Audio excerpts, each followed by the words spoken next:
guys, it's Mrs. Pikarski, and today I thought it would be fun if we read a little chapter book together. So this chapter book is a magic school bus book. So if you've ever seen, there's a TV show that's based on these books. So you might have seen some of the TV show. And this one is The Magic School Bus, and it's called The Giant Germ. So I'm going to hold this up so you can see the picture on the cover a little bit better. The Giant Germ. So we're going to see what happened with the Magic School Bus and the Giant Germ. So first, there's a little introduction that I'm going to read to you guys. So if you don't know anything about the Magic School Bus, so that we can know what we're talking about. It says, "My name is Keisha. I am one of the kids in Miss Frizzle's class. Maybe you have heard of Miss Frizzle. Sometimes we just call her the Frizz.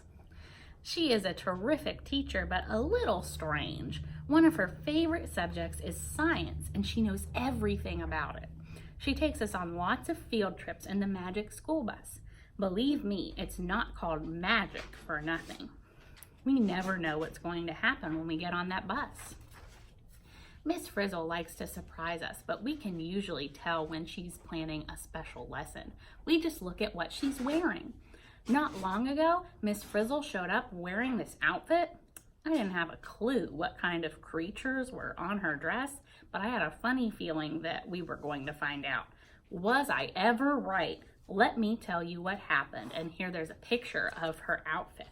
So look at her dress. What does it look like is on her dress? So let's read to find out. So chapter 1. "All right," Ralphie waved his lunch bag and ran outside of the playground. "This is great," said Wanda, "a picnic." None of us had been expecting Miss Frizzle to take us outside for lunch. One minute, we were in our classroom ready to start our new science unit. The next, the Frizz was taking us out to the picnic yard. It just goes to show you, with Miss Frizzle around, you should always expect the unexpected. I wasn't going to complain. I love picnics. And the weather was perfect, warm and sunny with a clear blue sky. "I feel lucky today," I said. "The only kind of luck I ever have is bad luck," Arnold complained. "Not always," insisted Dorothy Ann. We usually just call her DA. She smiled into the sunshine as she sat down and began peeling her orange. "You're in Miss Frizzle's class, aren't you?"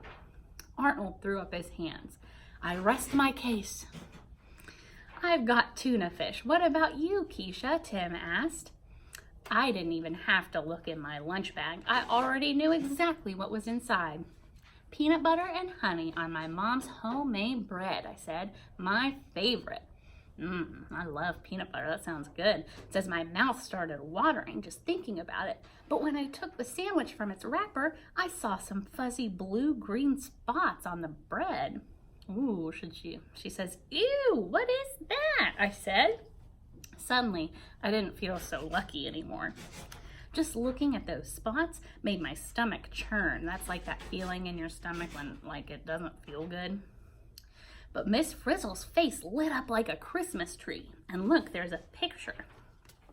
So here's a picture down at the bottom of all of them sitting outside. So what do you think is on her bread? Why would there be blue-green spots on her bread? Well, Miss Frizzle said, "That, Keisha, is one of the many miracles of microbes." "Huh? It just looks like mold to me," said Carlos.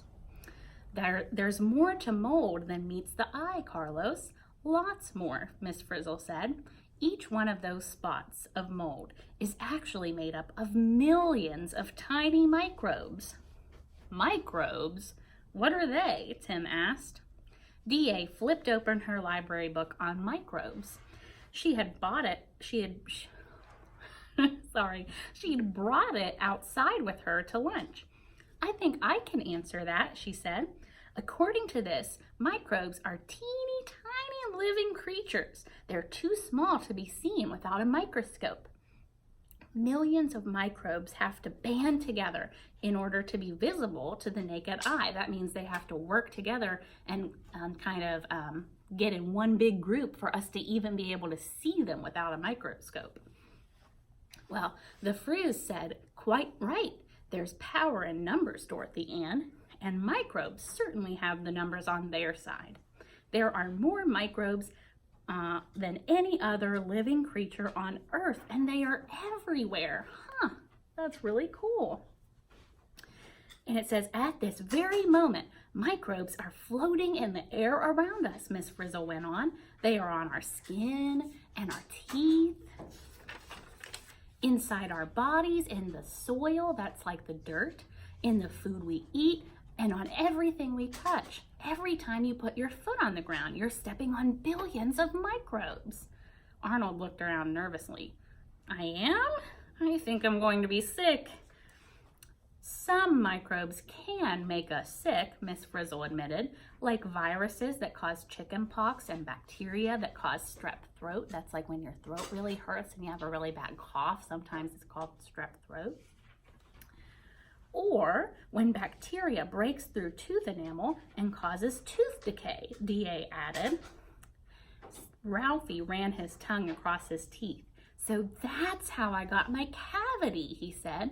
So if you've ever been to the dentist, right, and they said you have a cavity, that's how it works. Bacteria can break through your teeth. So these microbes that we're talking about. Well, this was more than I wanted to know.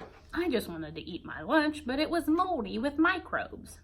What about my sandwich? I asked. All of a sudden, Miss Frizzle got a special twinkle in her eye, the same one we see whenever she's thinking of a far-out field trip. Excellent question, Keisha, she said. Class, it's time we got up close and personal with microbes. To the bus.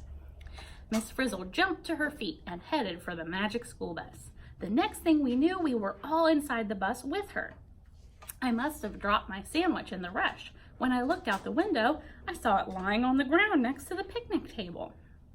Buckle up, everyone, said Miss Frizzle. She got behind the wheel and pushed some buttons on the dashboard. The bus got smaller and smaller, and so did we. Soon, we were no bigger than a little piece of dust. I guess you have to be microscopic if you want to mix with microbes, said Tim. You said it. Miss Frizzle hit the gas pedal and the bus shot up into the air. Next stop, Keisha's sandwich. And that's the end of chapter 1. So now Miss Frizzle is going to take them in the magic school bus inside Keisha's sandwich to see what microbes look like. So, wow, how crazy is that? So we'll come back next time with chapter 2 and we'll see what happens. So stay tuned. I'll see you guys next time. Bye.